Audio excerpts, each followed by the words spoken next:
Assalamualaikum warahmatullahi wabarakatuh. Selamat malam, salam sejahtera untuk kita semua. Perkenalkan, nama saya Rini Sarip SHMH, dosen Fakultas Vokasi Prodi Perbankan dan Keuangan Digital di Institut Bisnis Informatika Kesatuan.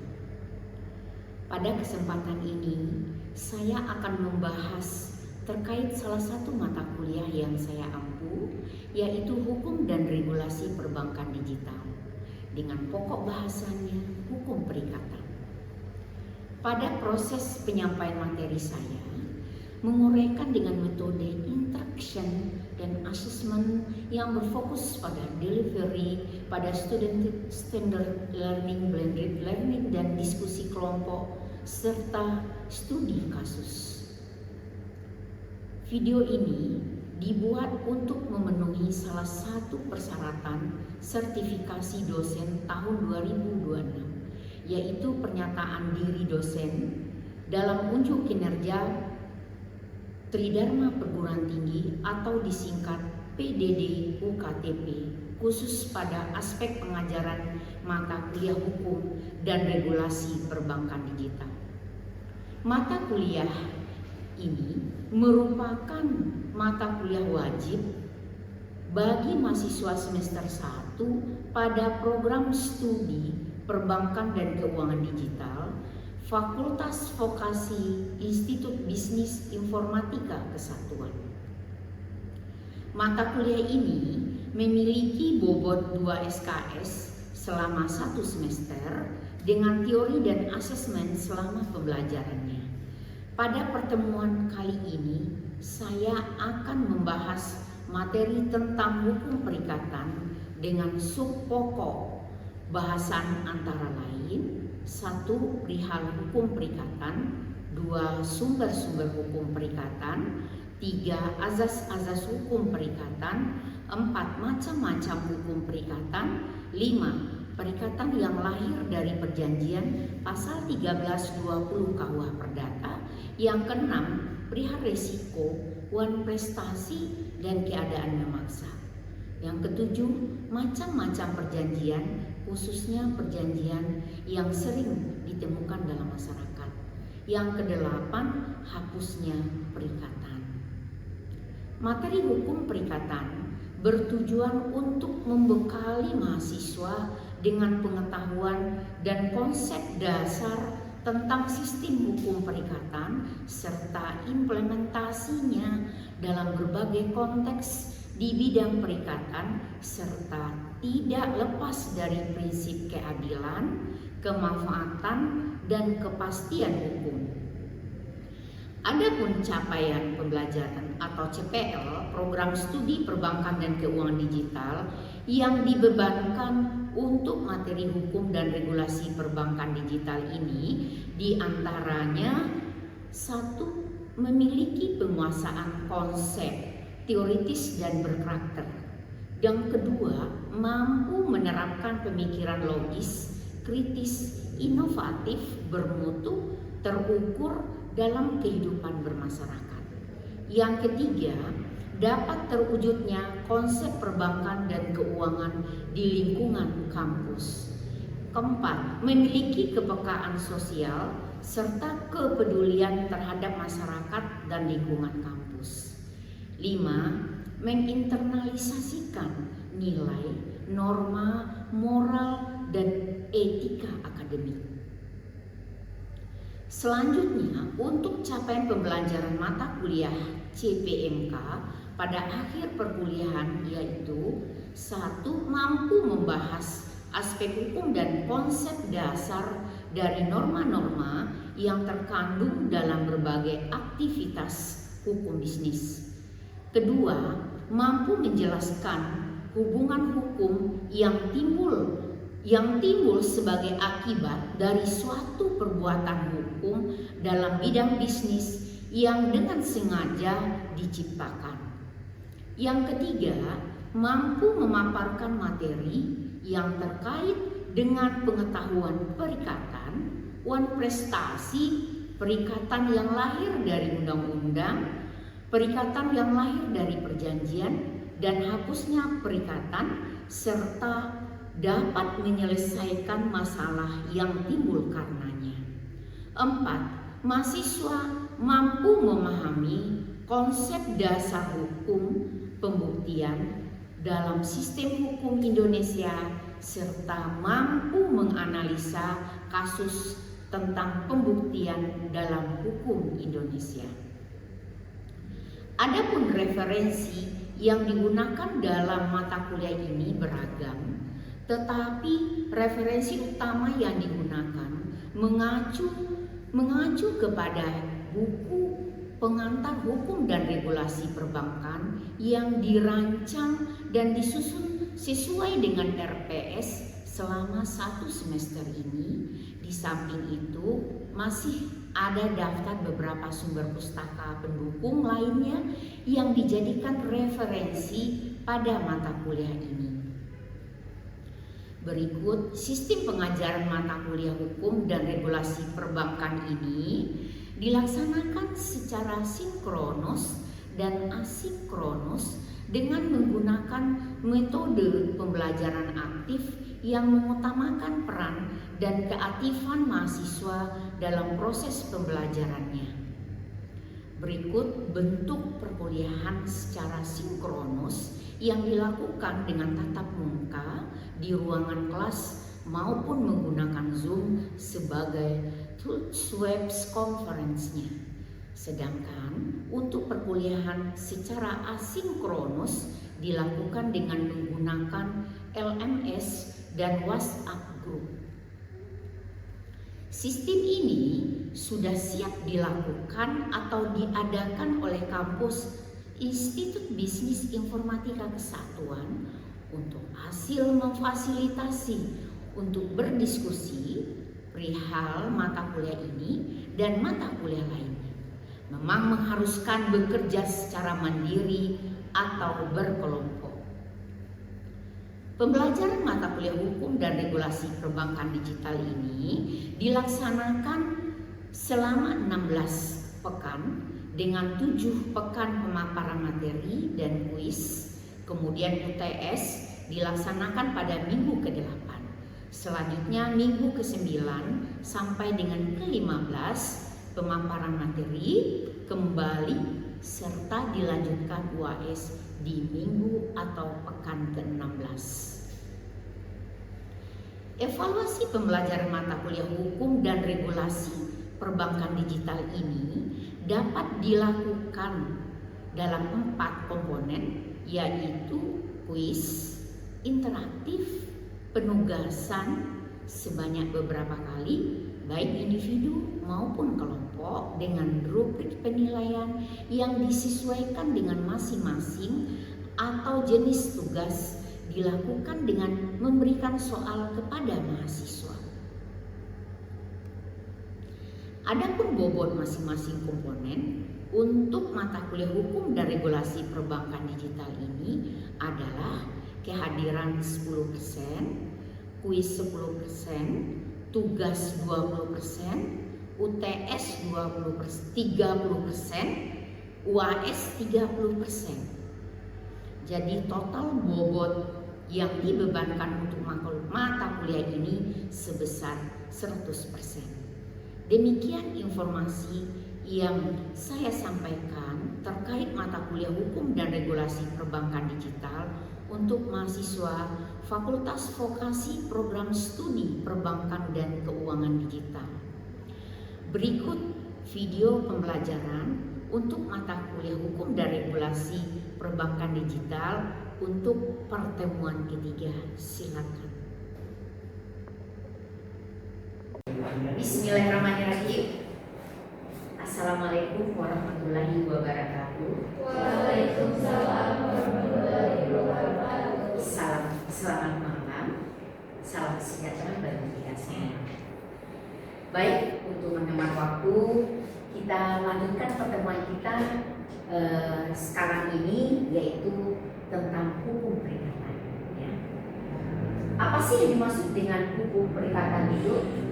Hukum perikatan itu adalah hubungan antara dua orang atau lebih di bidang harta kekayaan, di mana pihak yang satu berhak untuk menuntut barang sesuatu dan pihak yang lain wajib memenuhi tuntutan. Itu disebut dengan perikatan. Barang sesuatu yang dapat dituntut itu disebut dengan objek perikatan atau prestasi. Nah, prestasi itu dapat berupa menyerahkan sesuatu barang, melakukan sesuatu perbuatan, dan tidak melakukan sesuatu perbuatan.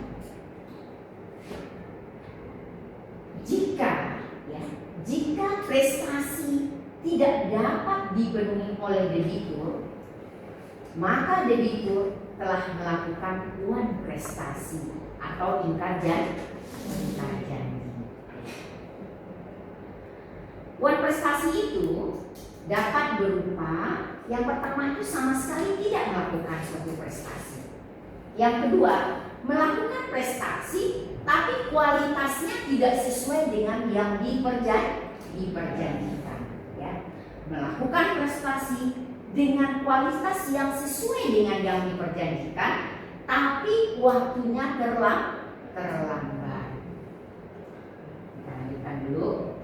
Jadi, wan prestasi itu ya, jika tidak dalam wan prestasi tidak dapat digugat atau dituntut, harus melaksanakan suatu prestasi. Artinya apa? Jika terjadi wan prestasi, debitur dapat dituntut untuk melaksanakan prestasi. Melaksanakan prestasi ditambah dengan ganti kerugian atau denda jika dia tidak memenuhi. Yang ketiga, menuntut ganti kerugian tanpa melaksanakan prestasi. Pada umumnya ini ya, yang baik-baik saja ini menuntut ganti kerugian tanpa melaksanakan prestasi. Artinya sudah terlambat ya, dia cuma mengembalikan uang yang telah diberikan. Itu artinya menuntut ganti kerugian uang tanpa melaksanakan prestasi. Sumber-sumber perikatan. Nah, kita tahu bahwa sumber-sumber perikatan ini tentunya yang pertama itu adalah undang-undang. Yang keduanya adalah persetujuan atau perjanjian. Nah, kalau yang dari undang-undang itu dibagi dua atau dikategorikan ke dua ya. Yang pertama itu timbul dari undang-undang saja atau diatur dalam undang-undang. Yang kedua karena adanya perbuatan orang.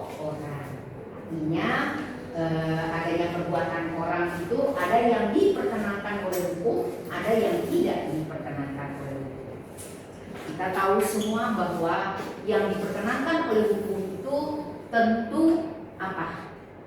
Semua yang baik, yang sesuai dengan undang-undang semua diperkenankan oleh hukum. Aturan yang ada ya. Yang tidak diperkenankan oleh hukum, contohnya apa Cia? Ya, terus apalagi? Contohnya judi ya tadi ya, iya, korupsi itu termasuk ya yang tidak diperkenankan oleh hukum. Kita lanjutkan asas-asas hukum perikatan, asas kebebasan berkontrak. Apa artinya? Semua perjanjian ya atau perikatan yang dibuat secara sah berlaku sebagai undang-undang bagi para pihak yang membuatnya. Jadi itu yang disebut dengan azas kebebasan berkontrak. Kita lanjutkan azas terbuka.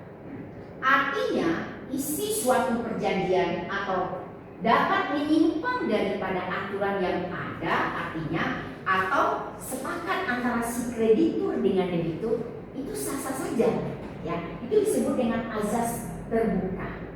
Asal persetujuan antara kedua belah pihak. Kita lanjutkan perikatan alam. Nah, disebut dengan natural. Perikatan alam ini juga ya termasuk perikatan yang berada antara perikatan hukum dengan perikatan moral. Artinya tidak murni perikatan hukum dan tidak murni perikatan moral. Nah, apa saja yang termasuk perikatan alam ini? Misalnya pembayaran hutang yang timbul dari judi, ya. Yang kedua, pembayaran uang yang tidak dijanjikan. Yang ketiga, pembayaran sisa hutang karena pahit. Baik, kita lanjutkan. Macam-macam perikatan. Nah, ada 6 ya, macam-macam dari perikatan ini. Yang pertama itu adalah perikatan bersyarat, disebut dengan voorwaarde bahasa Belanda ini, ya. Suatu perikatan yang pemenuhan prestasinya digantungkan pada suatu syarat tertentu, di mana syarat tersebut belum tentu akan terjadi. Yang kedua, perikatan dengan ketepatan waktu. Apa perikatan yang disebut dengan ketepatan waktu? Artinya apa? Suatu perikatan yang sama dengan perikatan bersyarat, tapi waktunya ditentukan. Yang ketiga adalah perikatan yang murni, disebut dengan alternatif. Artinya suatu perikatan pemenuhan prestasinya itu dapat dipilih. Itu disebut dengan alternatif. Kita lanjutkan. Perikatan tanggung menanggung, itu yang keempat. Antara si kreditur menanggung, ya kedua belah pihak ya saling menanggung. Disebut dengan afdelig. Ya. Yang kelima, perikatan yang dapat dibagi dan yang tidak dapat dibagi. Suatu perikatan yang pemenuhan prestasinya dapat dan tidak dapat dibagi. Yang terakhir ini adalah perikatan dengan ketetapan hukuman yang disebut dengan strafbending. Apa itu? Ya, suatu perikatan yang ditetapkan hukuman bagi debitur apabila tidak memenuhi prestasi, tidak menepati janji, dan tidak sesuai dengan aturan yang ada. Itu disebut dengan strafbending. Kita lanjutkan. Perikatan yang lahir dari perjanjian. Tadi Ibu sudah katakan ya, bahwa yang paling penting ya di dalam dari pertemuan kita mulai dari awal tadi sampai sekarang yang terpenting ini. Kenapa? Ya. Kenapa perikatan? Karena menurut pasal 1320 KUH Perdata, syarat sahnya suatu perjanjian itu adalah harus memenuhi 4 kategori ya, harus memenuhi 4 kategori. Apa 4 kategori itu? Yang pertama itu harus ada kesepakatan antara pihak kreditur dengan debitur. Yang kedua ada cakap ya. Nah, sepakat cakap. Di dalam aturan hukum ya tidak ada pengaturan secara cakap ya, yang diatur tidak cakap. Nah, menurut pasal 1330 KUH Perdata, yang tidak cakap melakukan suatu perbuatan hukum itu yang pertama wanita yang bersuami, yang kedua orang yang berada di bawah pengakuan ya, orang yang berada di bawah pengakuan. Nah, orang yang ketiga yang belum dewasa, artinya belum cukup umur 21 tahun. Nah, yang tidak cakap itu apa maksudnya? Berarti orang yang berada di bawah pengakuan. Misalnya ya, kayak kamu nih sekarang kata-kata sendiri ada juga ya. Mahasiswa Ibu pernah itu ada kata-kata sendiri dia. Nah, itu termasuk berada di bawah pengakuan sesuai pasal pengaturan pasal 1330 KUH Perdata. Ya. Kita lanjutkan ya, kita lanjutkan. Perihal risiko. Nah, perihal risiko ini adalah kewajiban untuk memikul kerugian jikalau suatu kejadian di luar kesalahan salah satu pihak menimpa benda yang dimaksud. Apa sih maksudnya? Ya, bahwa di dalam perjanjian jual beli barang tertentu, jika ada perjanjian jual beli barang tertentu, resiko beralih kepada pembeli sejak perikatan timbul, ya. Jual beli yang ditentukan barangnya, dan yang ketiga adalah perjanjian tukar menukar.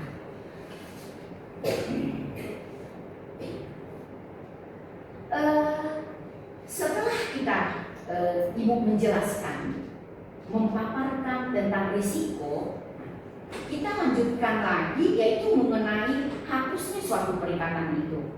Jadi perjanjian itu hapus kapankah?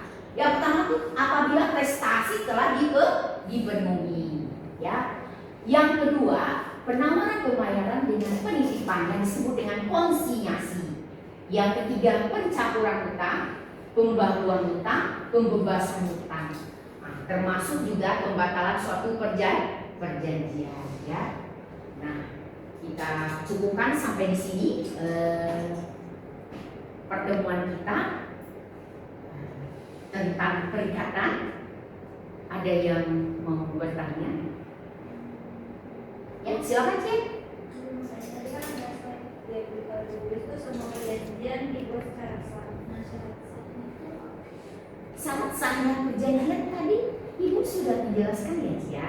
Nah, tadi bahwa ada 4 syarat sahnya suatu perjanjian. Yang pertamanya itu sepakat, harus ada kesepakatan antara kreditur dengan debitur. Yang kedua harus cakap ya.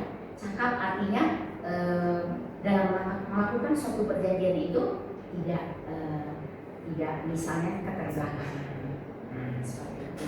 Yang kedua, sepakat cakap objek yang kita perjanjikan itu harus jelas. Misalnya jual beli mobil harus jelas gitu. Apa saja di bidang jual beli ya harus ada kejelasan. Jangan misalnya motor, jangan motor bodong mau aja kamu ya. Sejak kita telah membahas masalah ini, jadi kamu tahu bahwa aturannya dalam hukum tidak boleh ya. Yang ketiga harus yang diperkenankan oleh hukum atau yang disahkan oleh hukum. Jadi seperti itu. Ada yang mau ditanyakan di sebelah sini? Oh ya, silakan. Sebenarnya mohon maaf Bu, tadi kan Ibu sudah menjelaskan apa prestasi ya. Cuman dari saya itu kurang memahaminya Bu tentang prestasi ini. Jadi Ibu bisa menjelaskan kembali tentang prestasi. Oh ya, baik. Terima kasih. Baik, uang prestasi itu adalah ingkar janji. Ya, ingkar janji itu misalnya kamu jual beli motor. Nah, dalam antara si kreditur dengan debitur, antara kamu dengan ibu sudah sepakat mengadakan suatu perjanjian. Ternyata perjanjian itu kamu ingkari. Nah, itu namanya uang prestasi. Ya, itu namanya uang prestasi. Jelas? Paham? Baik. Ada yang mau bertanya lagi? Tidak ada? Ibu cukupkan sampai di sini. Terima kasih banyak atas kerjasamanya. Mudah-mudahan apa yang Ibu berikan ke kamu ini menjadi kamu bisa sukses di kemudian hari. Ibu tutup dengan billahi taufiq hidayah. Wassalamualaikum warahmatullahi wabarakatuh.